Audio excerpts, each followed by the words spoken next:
Olá, começando mais um Conexão Legislativa e hoje a minha convidada aqui no Conexão é a doutora Gláucia Savim, presidente da Comissão de Meio Ambiente da OAB aqui de São Paulo. Bem-vinda, doutora!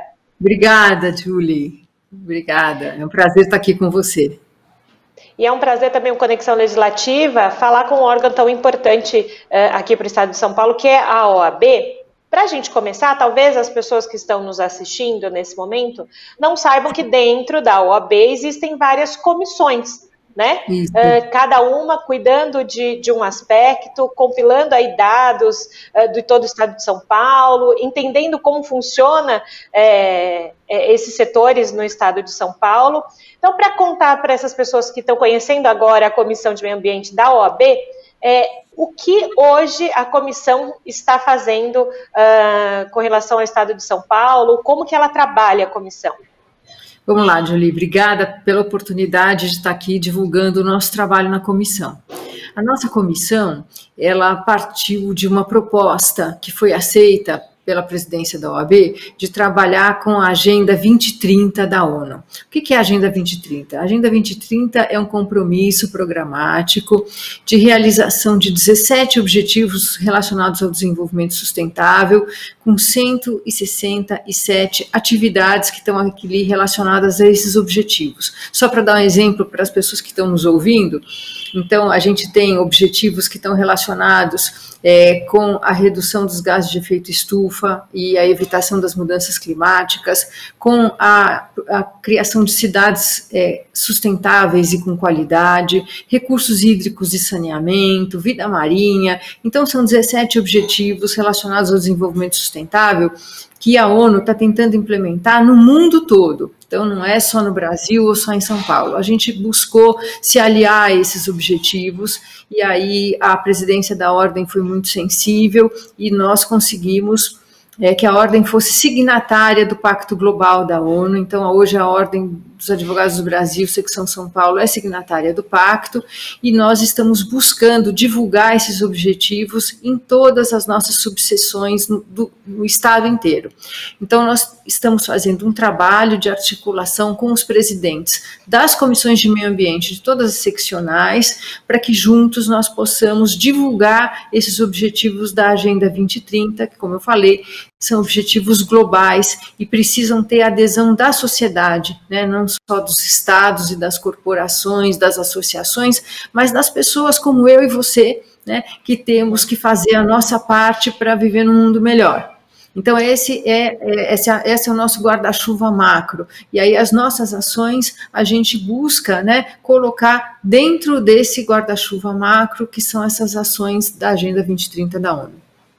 E a gente sabe que, mais do que nunca, né, essa questão ambiental e questão de sustentabilidade vem sendo discutida muito também por causa dessa Agenda 2030 que a ONU colocou para todo mundo. A gente sabe que o Brasil ainda precisa dar muitos passos com relação a isso, e me parece que a OAB aqui em São Paulo vai fazer essa interlocução porque precisa ser discutido, né? As pessoas precisam entender realmente o que é ser sustentável, quanto nossa contribuição para o meio ambiente lá na frente pode acontecer alguma coisa que a gente não queira, né?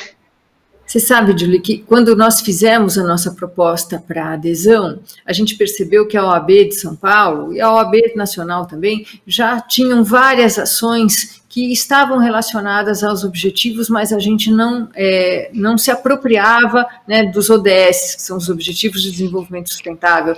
Então, a gente tem comissões, não só a Comissão do Meio Ambiente, mas a Agenda 2030, ela é uma agenda que ela é transversal. Então, quando a gente fala de trabalho digno para as pessoas, a OAB já trabalhava nisso e já tinha uma atuação muito forte nisso através de uma comissão que está relacionada ao direito do trabalho.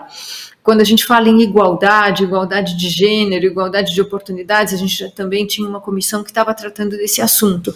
O que a gente buscou fazer é integrar todas as ações que a OAB já fazia num guarda-chuva maior. E como você falou, Hoje, todas as entidades, sejam empresas, sejam associações, né, elas têm que mostrar essa adesão a esses compromissos globais. Hoje, a responsabilidade ambiental, ela é importante. A gente está vendo que fundos internacionais de investimento já declararam que vão deixar de aportar recursos para empresas que não respeitam o meio ambiente, que não têm compromissos com a sustentabilidade e que não mostram governança. Então, as empresas que não quiserem, né, ou que ficarem para trás nessa onda, elas vão perder os seus investidores. Né? A gente tem também as companhias de seguro que vão se recusar, né, a trabalhar com empresas que apresentam uma matriz de risco muito elevada.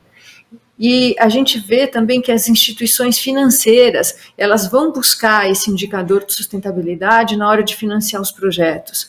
Então, hoje o mundo está caminhando para isso, e então a gente não pode ficar para trás. A gente tem que compreender o nosso papel, né? A OAB, ela é um fomentador, né? Nós não temos uma empresa, mas nós temos uma entidade forte que tem a capacidade de divulgar bastante esses objetivos e, claro, de atuar junto ao poder público, junto a outras instituições, no sentido da implementação dos objetivos da Agenda 2030. E justamente dentro desse contexto, me parece não existir mais aquele discurso de que quem levanta a bandeira do meio ambiente de sustentabilidade é politicamente correto, né? Que a gente ouviu muito as pessoas falarem do politicamente correto, né? Hoje é questão de você pensar no outro. No momento de pandemia, né, doutora, a gente tem falado muito que está em evidência esse olhar para o outro, né? E essa questão ambiental de sustentabilidade, de que mundo que a gente vai querer deixar para filhos e netos, né?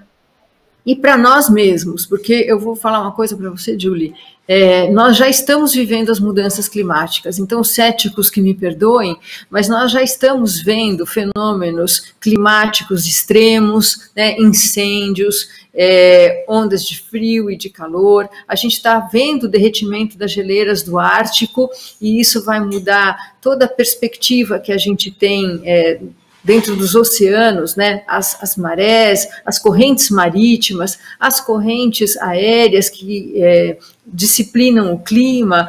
Então, nós já estamos vivendo o início desse processo, e a gente passou aqui pela pandemia, e estamos passando, né, e todo mundo aprendeu a ler uma curva exponencial. Qualquer criança hoje identifica uma curva exponencial. A gente sabe que ela vai duplicando, ela vai crescendo muito rápido, né, então o começo dela é quase que imperceptível, e depois, quando ela começa a crescer, a gente vê ali, né, uma curva que ascende, e é aquela ascensão exponencial. Quando a gente fala em mudanças climáticas, eu acho muito importante, eu falo isso em todos os lugares, a gente não tem um só fator. Aqui a gente teve na pandemia um só fator, que foi o coronavírus. Quando a gente fala em mudanças climáticas, a gente tem uma série de fatores que se associam, e que você tem ali, é uma combinação desses fatores, e um vai interagindo sobre o outro. Então, além da exponencialidade, a gente tem a complexidade, o que torna a crise climática alguma coisa que a gente pode chamar de hiperexponencial. Então, na hora em que a gente começar a perceber os efeitos, eles vão crescer de uma maneira tão acentuadamente, né, tão forte, que a gente não vai ter tempo para adaptação e para mudança. Então, Julie, eu me preocupo, né, claro que eu me preocupo com as futuras gerações, mas eu também me preocupo com a geração presente, porque eu acho que nós vamos viver esta crise. Então, a gente tem que agir para minimizar esses efeitos. E às vezes, doutora, as pessoas podem achar que vai demorar muito tempo, né? E como a senhora falou, já estamos no momento de mudanças. Acontecendo. Né? Hoje, aportuguesando isso, né, dizendo, hoje quem nunca falou que a gente não consegue mais definir as quatro estações do ano? Já é uma consequência. Sim. Né? Já está no nosso dia a dia. E a gente vai ver, por exemplo, quando você tem mudança do clima, nós temos um país que é eminentemente agrícola, né? A nossa matriz econômica está baseada na agricultura, no agronegócio. Nós dependemos da estabilidade do clima para produzir. Então, se a gente tiver mudanças muito bruscas, nós podemos perder a nossa maior vantagem econômica, né, que é o nosso clima ameno, né, a gente tem estações delimitadas, a gente tem um clima favorável, mas a gente pode colocar isso em risco. Existem culturas que são muito sensíveis à mudança climática, como por exemplo o café, né, que é uma cultura bastante sensível à mudança do clima. Então, a gente coloca em risco as nossas vantagens competitivas também na hora em que a gente tem uma mudança climática. Se a gente não entender isso, que a gente faz parte desse mundo que está absolutamente hoje interligado, conectado, e nós estamos aqui numa solidariedade hoje climática, né? Então, isso vai afetar, não é um país ou outro, vai afetar todos nós. Pois é, dentro disso que a senhora está falando, doutora Gláucia, até as comissões da OAB São Paulo emitiram uma nota sobre essa importância da preservação do meio ambiente e dessa imagem sustentável do agronegócio. Então, aproveitando o gancho, para a senhora falar um pouquinho dessa nota que durante a pandemia a OAB emitiu, as comissões, né, emitiram. Isso, nós emitimos uma nota conjunta com a Comissão do Agronegócio, porque estávamos diante de algumas polêmicas, né, em relação a alguns atos do governo. Eu não gosto muito de adotar uma postura reativa, eu gosto mais de trabalhar proativamente, mas em algumas circunstâncias a gente é obrigado a se manifestar. E o que nós percebemos, né, é uma aliança muito grande do Ministério da Agricultura, uma sensibilidade em relação às questões climáticas e, ao mesmo tempo, uma insensibilidade do Ministério do Meio Ambiente, o que nos deixou perplexos. E hoje o agronegócio brasileiro, ele prima pela responsabilidade. Então, a gente percebe que o agronegócio já compreendeu a necessidade, né, de preservação da natureza, dos mananciais, que são a fonte de água para as suas atividades. Então, o agronegócio é bastante responsável e a gente não pode colocar no mesmo balaio, né, o empresário que busca sustentabilidade, que está recompondo suas APPs de acordo com o Código Florestal, que está ali demarcando a sua reserva legal, que está fazendo CAR, né, e respeitando todas as normas, com aqueles poucos ainda que são irresponsáveis e que ainda vivem no passado, achando, né, que é possível haver o crescimento infinito num mundo com recursos finitos. Então, hoje, o produtor rural brasileiro, ele está bastante ligado a essa agenda do clima, a Agenda 2030, e ele tem bastante responsabilidade. E a gente não pode deixar, então, que o país seja pautado por uns poucos que ainda querem viver na clandestinidade. Aí a senhora falou sobre esses recursos que muitas vezes as pessoas acham que são infinitos e, na verdade, eles são finitos, né? Talvez colocar aí dentro dessa conversa também outra questão, que é a água, né? Por mais que você fale, nossa, a água é tanto X% do planeta e tal, ela pode ser finita um dia, se nós não cuidarmos justamente de muitas questões com relação à água, e aí eu digo, água, distribuição, gestão, saneamento básico, uma coisa é interligada à outra, né? Sim, a água é um recurso importantíssimo e nós não podemos imaginar que também seja um recurso infinito.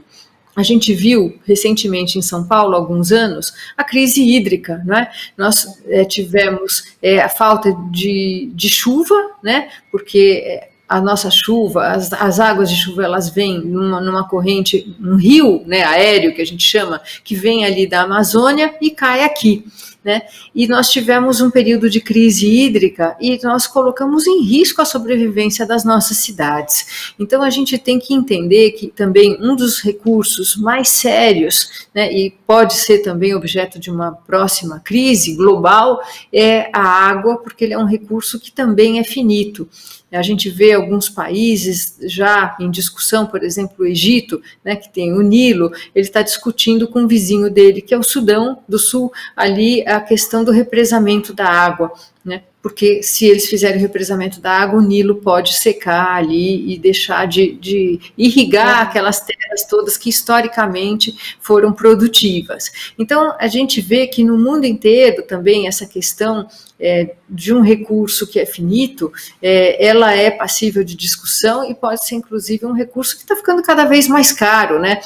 Não só buscar água, mas também distribuir a água é um recurso caro. A gente tem aqui o novo marco do saneamento, que a gente espera que seja dessa vez, sim, observado, porque a gente precisa fazer com que as pessoas tenham água de qualidade nas suas casas. Isso é o objetivo, o ODS 6 da Agenda 2030, que é saneamento, porque quando a gente distribui água limpa para as pessoas, a gente também está trabalhando, né, com saúde pública. Pois é, e eu lembro que, enfim, antes do marco legal ser votado e aprovado, muito foi a discussão de que o Brasil demorou muito para se ter esse marco, para que as pessoas consigam efetivamente serem fiscalizadas pelos órgãos de direito, e que o Brasil estaria muito atrás com relação aos outros países. Qual que é a análise que a senhora faz nesse sentido? O Brasil realmente está um passo atrás? Ele precisa avançar muito ainda? Muito, muito, Julia. A gente vê que 50% dos domicílios hoje no Brasil, né, não tem água ou esgoto, ou água e esgoto. Então, esse é um número assustador. Isso é uma vergonha para todos nós. Se a gente tem 210 milhões de habitantes, pensar que mais de 100 milhões de pessoas não têm água tratada, a gente acaba gastando isso em saúde, porque na hora em que você não fornece saneamento básico, essas pessoas vão ficar doentes e vão procurar o sistema de saúde. Então, a gente economizaria, né, o nosso sistema de saúde se a gente fornecesse água. E esse marco do saneamento, ele vem sendo empurrado com a barriga há muitos anos. Desde que eu comecei a trabalhar, isso é discutido. As ações, né, das empresas de saneamento, principalmente, então, que por não terem competição, e esse é um ponto importante, né, são empresas estatais, e por não haver competição nesse mercado, acabam retardando a aplicação desses recursos, acabam não tendo investimentos e acabam não levando o saneamento básico à população mais carente, porque é a que mais sofre, né? Porque nesse caso a gente tem ali uma equação muito perversa, porque exatamente as pessoas que não dispõem de saneamento são as pessoas que vivem em lugares de baixa renda, né? Então a população de baixa renda é que fica privada do saneamento básico. Então, acaba sendo uma dupla injustiça para essas pessoas. E a gente vê o quanto se falar sobre o tema, se discutir, né, sobre o tema com a sociedade é essencial. E aqui na Assembleia Legislativa de São Paulo nós temos diversos parlamentares que discutem não só a questão de saneamento básico, mas que pegam essa questão de distribuição mesmo de água, como funciona. A gente já teve ano passado, falando do ano passado mais, porque nesse momento de pandemia as coisas ficaram mais virtuais, audiências públicas com relação a essa distribuição de água, de saneamento básico, né? E aí, num momento como esse, né, você pega uma casa de leis como a Assembleia Legislativa de São Paulo, um órgão tão importante quanto a OAB São Paulo, para se discutir um tema e levar isso em discussão para a sociedade, né? Todo mundo precisa fazer sua parte, né, doutora?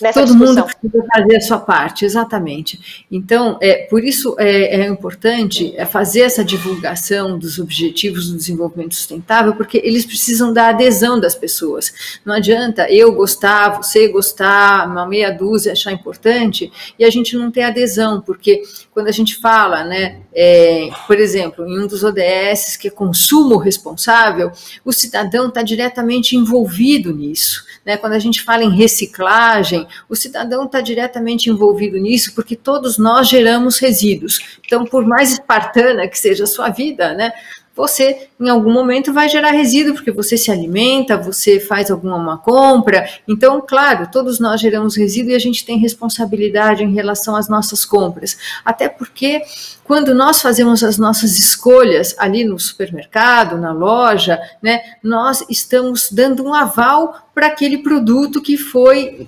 trazido até nós de uma determinada maneira, sustentável ou não.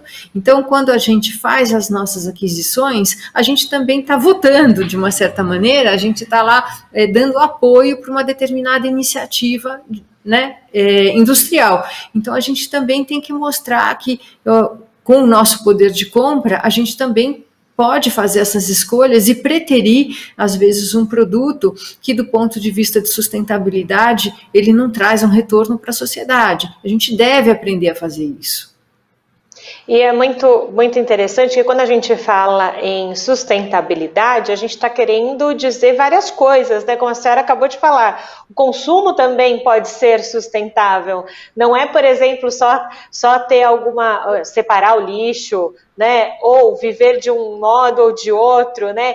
Se inclui muita coisa nessa questão sustentável de como viver melhor por mais tempo e como fazer com que aquele jeito que você vive ajude o planeta a continuar do jeito que ele está, ao menos isso, né? Não sei se é muito nessa linha, mas eu sinto muito quando se fala em sustentabilidade, é isso, né? Não é só às vezes ter aquele teto solar, né? Porque às vezes as pessoas acham que é o extremo, né? E não é isso. Não, são as pequenas escolhas do dia a dia, Julie. Então, isso qualquer um de nós pode fazer escolhas mais saudáveis, né? Então, desde a escolha dos seus alimentos, tentar analisar de onde é que vem as coisas que você está comprando, onde é que você vai colocar o seu lixo, se você precisa gerar aquele lixo todo, ou se uma parte você pode fazer uma compostagem e colocar nas suas plantas, dentro da sua própria casa, o que você pode fazer para ajudar o planeta, né? Se você pode gastar menos água no banho, então tem uma série de coisas, né, ligar menos o ar-condicionado, então tem uma série de coisas que qualquer pessoa, de qualquer classe social pode fazer, né, então na hora que você vai lá e você vai escolher o teu cardápio, né, do dia, você pode fazer escolhas melhores, né? Então, mas para isso as pessoas têm que ter essa consciência, e se a gente não divulga, né, não tem como a gente pedir engajamento. Isso é verdade. E eu vou aproveitar e usar minha colinha aqui para falar de uma outra questão que a OAB de São Paulo e a comissão que a senhora preside de meio ambiente estão fazendo, que é preparar essa contribuição para um PL que tramita lá no Congresso sobre áreas contaminadas. E eu queria que a senhora contasse um pouquinho sobre isso, acho importante, a gente está praticamente na reta final do nosso programa, mas é importante que as pessoas saibam, então, o que vocês estão fazendo. Nós fizemos, em conjunto com a comissão da OAB Nacional, Comissão de Meio Ambiente da OAB Nacional, nós fizemos uma reunião conjunta e nós pedimos a eles que nós pudéssemos encabeçar essa discussão sobre uma lei nacional de gerenciamento de áreas contaminadas, porque aqui no estado de São Paulo nós temos uma experiência muito positiva, porque a CETESB foi inovadora nesse sentido no gerenciamento dessas áreas, então hoje nós temos um conhecimento muito grande, né, porque as áreas industriais e de indústrias que foram desativadas no passado, ou mesmo de outras atividades, e postos de gasolina, por exemplo, a CETESB obrigou a todos os proprietários que fizessem uma investigação e obriga a remediação dessas áreas para que elas possam ser reaproveitadas e dentro de usos que são também sustentáveis, adequados àqueles limites, né, de intervenção em cada uma delas. Isso é importante porque se você não faz isso, você acaba tendo abandono dessas áreas e elas acabam sendo ocupadas pela população de baixa renda, que aí vai morar em áreas contaminadas, ou então você continua tendo uma crescente contaminação nessas áreas. E graças a essa experiência aqui em São Paulo, nós tivemos, então, a oportunidade de contribuir, de apresentar uma contribuição para o PL, que está em tramitação no Congresso Nacional, trazendo um pouco dessa experiência aqui de São Paulo e acrescentando algumas coisas que, ao longo desses anos todos, a gente percebeu que existiam algumas fragilidades. Por exemplo, o poder público vedar ao poder público a aquisição de áreas contaminadas, né? Porque hoje o poder público ele pode fazer a desapropriação de uma área contaminada e acabar ficando com esse passivo, e esse passivo fica para a sociedade, que somos todos nós, né? A obrigação de remediar. Então a gente criou ali alguns mecanismos e também a possibilidade de leilão dessas áreas órfãs, áreas que não têm dono e que são abandonadas por empresas que faliram ou coisas assim, para que alguém interessado possa fazer a remediação dessa área e depois usufruir dela, então já reciclando essa área para que ela não se torne um passivo abandonado, porque o nosso receio exatamente é que a área abandonada acabe sendo destinada ou ocupada por uma população de baixa renda, que aí vai ter todas as consequências de morar numa área que tem poluentes, né? Então a gente quer evitar também um dano às pessoas, isso é importante. Então a gente fez uma proposta e vamos ver se a gente consegue levar isso até o final. Pois é, a gente vê o quanto é essencial, a gente falava dessa interlocução, né, dessa discussão, desse falar, cada setor contribuindo, né, justamente para essa discussão e por um objetivo. Então, doutora Gláucia, vou falar para a senhora que o nosso Conexão Legislativa está acabando. Que pena! Pois é, mas já deixo então aqui um convite para a senhora voltar numa próxima oportunidade para a gente falar muito mais sobre a Agenda 2030 da ONU e aquilo que dentro aqui do estado de São Paulo e também no Brasil a gente pode contribuir, tá bom? Tá bom, muito obrigada pelo convite, foi um prazer estar aqui com você e foi um prazer a gente poder divulgar os objetivos da Agenda 2030 e falar um pouco da nossa atuação na OAB para todas as pessoas, para que todos possam se unir a nós e colaborar. Perfeito. Só uma última, doutora. Quem está ouvindo o nosso programa hoje aqui está curioso ou quer participar mais para frente, eu não sei como é que vai acontecer esses encontros, né? Agora a gente está no meio da pandemia, não sei se que virtual. Quem tiver mais interesse sobre o tema, é só entrar no site da OAB. Como é que a gente faz? E a nossa comissão, ela tem uma página no Facebook, né? Então, Comissão de Meio Ambiente da OAB São Paulo. Então, pode entrar lá, tudo que a gente faz está publicado, inclusive as nossas reuniões sempre foram publicadas ao vivo, né, para que as pessoas pudessem também interagir, pudessem assistir, a gente dá total transparência ao nosso trabalho. Agora, nessa época da pandemia, a gente não está conseguindo fazer ao vivo, mas vamos ver se a gente consegue voltar, né, com essa prática, mas tudo que a gente faz está lá, e se vocês mandarem mensagem, a gente responde. Ah, perfeito, então, porque eu imagino que muita gente também ficou interessada, quer ouvir, ver mais sobre o tema. Então, aí a doutora Gláucia Savim, presidente da Comissão de Meio Ambiente da OAB aqui de São Paulo, falando para a gente. Obrigada, doutora, novamente. Muito obrigada a vocês. E você quer rever esse programa, esse Conexão Legislativa que terminou agora, é fácil, corre lá no nosso canal do YouTube e veja toda a programação da Rede Alesp. Eu fico por aqui. Tchau.